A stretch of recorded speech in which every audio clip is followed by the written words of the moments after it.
All across the African continent, something powerful is bubbling beneath the surface. A new generation of leaders is stepping up, bold, unapologetic, and ready to take back control. And at the centre of this rising wave, Ibrahim Traoré. But now another name is joining the movement: Ghana. In a move that shocked investors and foreign companies alike, the Ghanaian government just dropped a bombshell, one that could change the entire gold trade on the continent.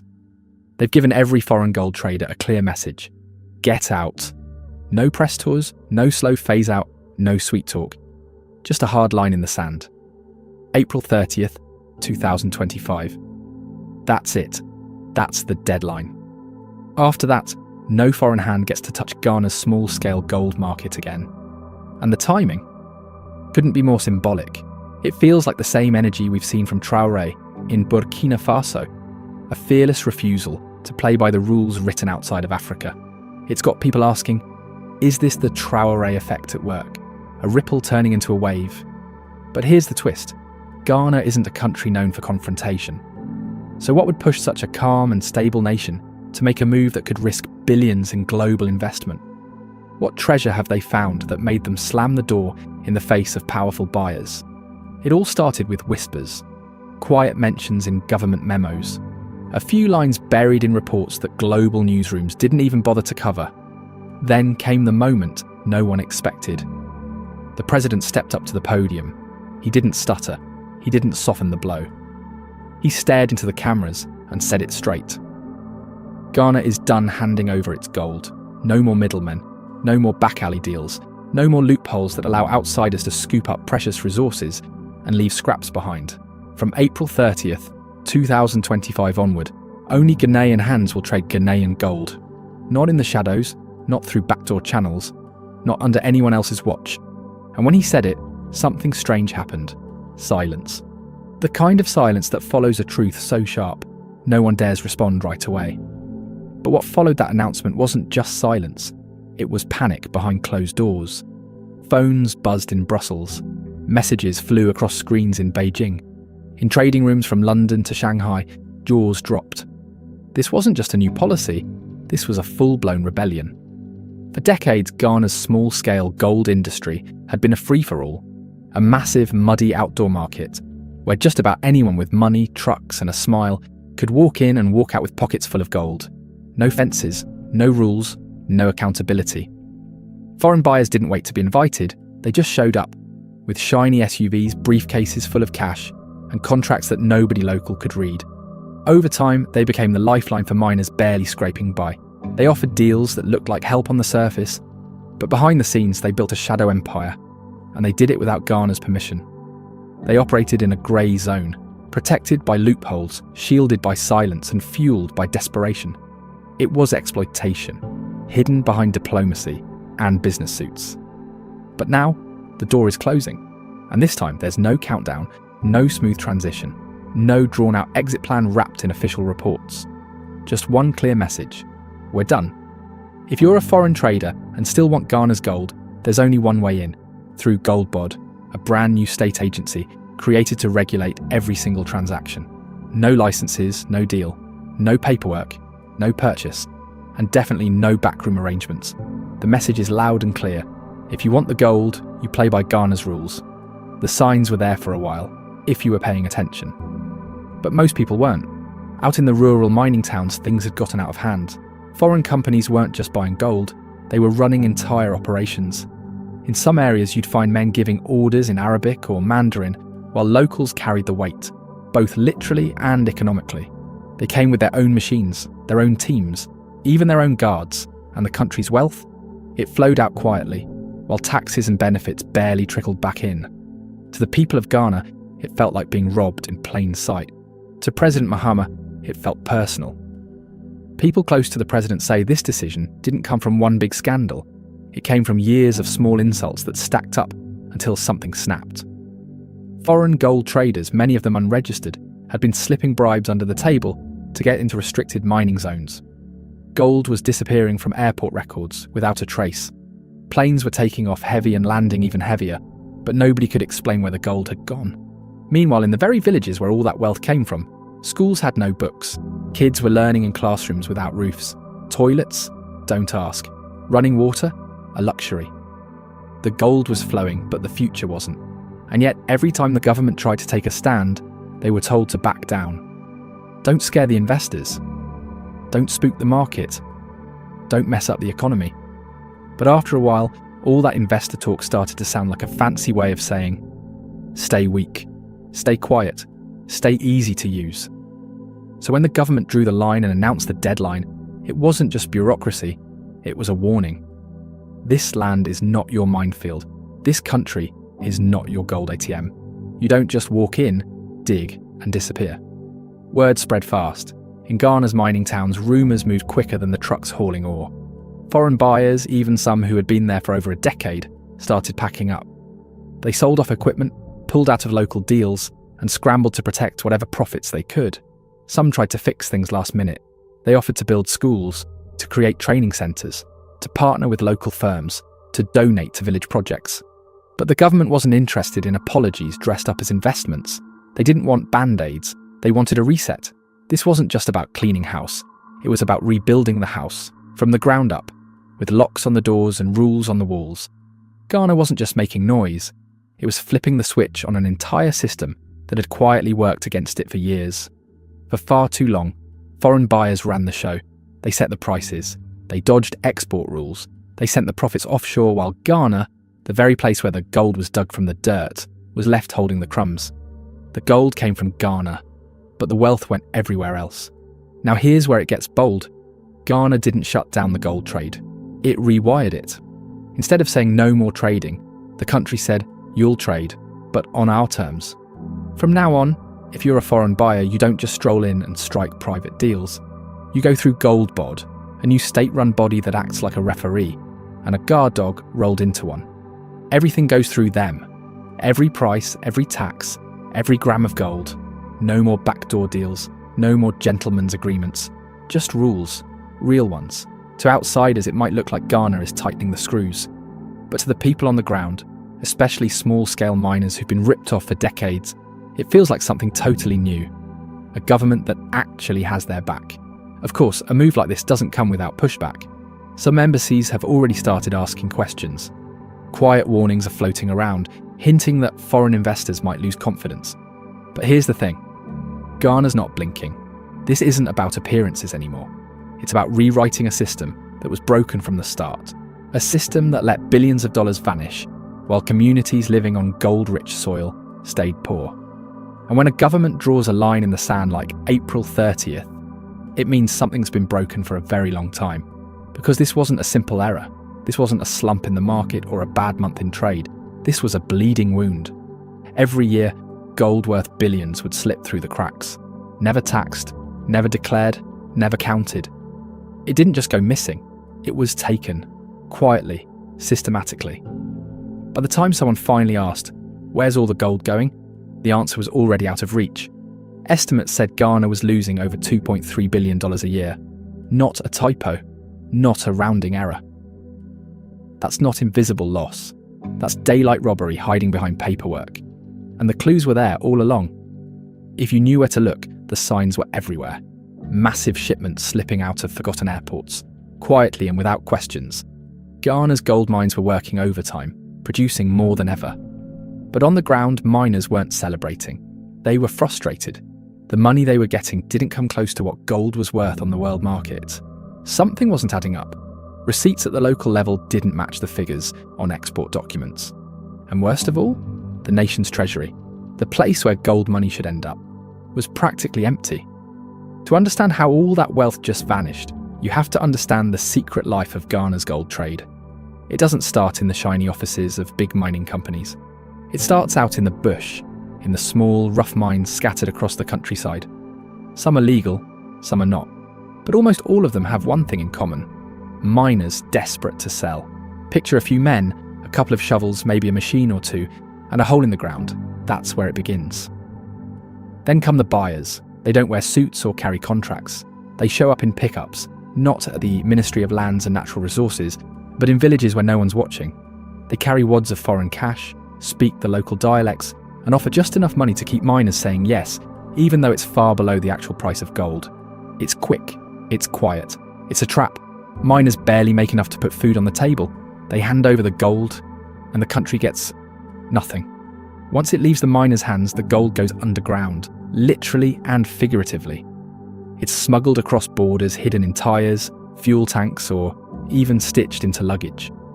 Some of it gets flown out in private planes with fake cargo lists. Other times it's stuffed into containers, headed for places like Dubai, Istanbul, or Hong Kong, places where customs officers don't ask too many questions and paperwork can be bought. This isn't a random hustle. These are full-blown criminal networks. Organised, experienced, protected. They've built empires from Ghana's blind spots, slipping past weak laws, bribing low-level officials, and hiding behind shell companies. Watchdog reports say many of these smuggling chains are connected to foreign syndicates from the Middle East and China, and even to insiders in Ghana who take hush money to look the other way. But beyond the headlines and statistics, the real story is what could have been. What if that stolen $2.3 billion had stayed in Ghana? In places like Wassa and Memphis, that money could have fixed broken schools. In the Ashanti region, it could have built clean water systems, clinics, and safe roads. It could have given teachers proper salaries and kids real books. That money, those billions that slipped away, could have done so much more than sit in foreign banks or pay for fancy penthouses in Dubai. It could have paid for mobile health clinics in remote villages where the water runs brown from mercury spills. It could have built clean water stations where mothers no longer worry if the river will make their kids sick. But instead of going toward life-saving solutions, that money vanished. And the irony? Ghana never needed these outsiders to begin with. The country has smart engineers, hard-working miners, solid infrastructure, and the natural resources to take care of its gold business. But what it didn't have, until now, was control. Or maybe the courage to take it back, that missing $2.3 billion. It wasn't just a number, it was the red flag that finally made ignoring the problem impossible. It gave President Mahama's team the ammunition they needed to push back hard, to look the world in the face and say, enough. One government official was even overheard saying, "We're not killing trade, we're killing theft." When asked why Ghana was going so hard on foreign buyers, the answer was clear. This isn't about punishment, it's about protection. Still, pushback came fast. Trade lobbyists started raising alarms. Some foreign governments whispered that this kind of bold nationalism might scare off investors. A few companies even threatened to sue. But the numbers don't lie. For every dollar Ghana makes from international investment, it's losing 3 to illegal gold smuggling. Think about that. It's like pouring water into a bucket with a giant hole in the bottom. No matter how much you add, the loss is always bigger. And the people living in gold-rich regions, they've known the truth for years. Talk to any miner in the Western region, and they'll tell you the same stories. About gold going missing before it even reaches the port in Tema. About bribes slipped to police officers. About evidence lockers that get mysteriously emptied. They aren't surprised by the $2.3 billion figure. What shocks them is how long it took for someone in power to say, "This ends now." That's why the creation of Goldbod wasn't just paperwork, it was a signal. The system is being handed back to Ghanaians. The free-for-all is ending. And foreign traders who once ran the show, they're being shown the door. But here's the truth, stopping the gold theft is just the beginning. Because this isn't just about money, it's about land poisoned by chemicals, about rivers that no longer run clear, about farmlands turned into craters, and villages with nothing left to drink. And that kind of damage, you can't wire money to fix it. So now the real question isn't about law or policy, it's about people. Will this shift finally bring real change? Will it spark pride, ownership, and action on the ground? Now that Ghana has flipped the script on gold and redrawn the map of who gets to control it, the real story isn't about what just happened, but what's coming next. The changes Ghana made won't just shake up a few foreign traders or smugglers hiding behind tinted glass and shell companies. They're going to ripple across everyday life, touching families, neighbourhoods, government offices, and even the stalls in open-air markets. One of the biggest changes, money. Not new money, but lost money, finally coming home. If this new system works the way it's meant to, billions of cedis that used to disappear into the shadows might actually stay in Ghana, and not just in government spreadsheets, but in real life, where it counts. Imagine this, schools in mining towns no longer waiting years for fresh books or roofs that don't leak, clinics no longer rationing oxygen because the machines haven't arrived, villages finally getting clean drinking water without needing to beg international donors for help. Because here's the truth, Ghana never lacked the brainpower, the labour, or the tools. What was missing was control. And now that the control is back, so is the potential. But let's be real, money alone doesn't fix a country. It's what's done with it that matters, and that's where the next chapter begins. One of the boldest promises made in this reform is this: send the money back to where the gold came from, to the places that have been stripped bare while others got rich. Places like Upper Denkyira, Prestea, Bibiani, names that should be golden by now, but instead are known for broken roads and forgotten schools. For decades, gold flowed out of those lands like water. But what came back? Almost nothing. That's about to change. Ghana's new framework says districts with active mining operations must get their fair share of mineral royalties. Not maybe, not eventually, must. And this time it's not just a policy buried in fine print. Thanks to Goldbod's real-time tracking, every ounce of gold is now being watched. Every payment, every transaction, every shipment is all going to be public, visible, traceable. No more guesswork, no more lost files, no more excuses. Anyone can check the numbers, any citizen, any journalist, any miner. And that's a game changer, not just financially, but mentally. For years, small-scale and artisanal miners were treated like throwaways, as if they didn't matter. They were painted as troublemakers, called unorganised, messy. These so-called small miners are responsible for over a third of Ghana's total gold output. They're not a side story, they're the core of the whole thing. By finally recognising how important small-scale miners are, Ghana is doing more than just raising wages. It's changing the way the country sees them. These miners, who've spent years digging in the shadows, no longer have to sneak around to make a living. No more handing gold to strangers for half its value. No more whispering deals in alleyways. With fixed prices, legal protections and real support, their work is no longer treated like a crime. It's treated like a profession. Mining is becoming a job with dignity, not just a desperate hustle to survive. And it's not just about the miners. This shift is opening doors for the entire local economy. Now that the gold trade isn't dominated by outsiders, Ghanaian businesses finally have room to grow. Local companies can step into roles that used to be reserved for foreign firms, from making jewellery and refining gold to handling transport and exports. It's no longer just about digging metal out of the ground, it's about building something lasting with it. If done right, this could spark an entire gold-powered ecosystem. Think jobs, training, manufacturing, innovation, a supply chain owned by the people for the people. But the biggest shift might be the one you can't see in numbers or charts, the political one. For far too long, Ghana's gold was here, but the control, that lived elsewhere. Foreign companies held the keys. Local voices were silenced. The people closest to the gold had the least power over it. That story is starting to change. When regular citizens see their leaders standing up to powerful foreign interests and reclaiming what's theirs, something important happens. Trust grows. Not just in government offices or institutions like Goldbod, but in the whole idea that Ghana can truly stand on its own. It's a loud message to the youth too. In a country where jobs are scarce and disappointment runs deep, this kind of move feels rare. It's proof that leadership isn't just about pleasing investors or attending summits. It can be about doing what's right for the country. For an entire generation raised on broken promises, this isn't just a reform. It's a signal, a turning point, a moment that says you can protect what's yours today and plan for tomorrow. Of course, it could all still fall apart if Goldbod turns corrupt, if red tape chokes progress, if the same old elites hijack the system and funnel money back into their own pockets. Then this bold step becomes just another lost opportunity. This move isn't just a bold decision for Ghana, it's a bet on its identity. If it works, it won't just change how the country does business, it'll change how the world sees it.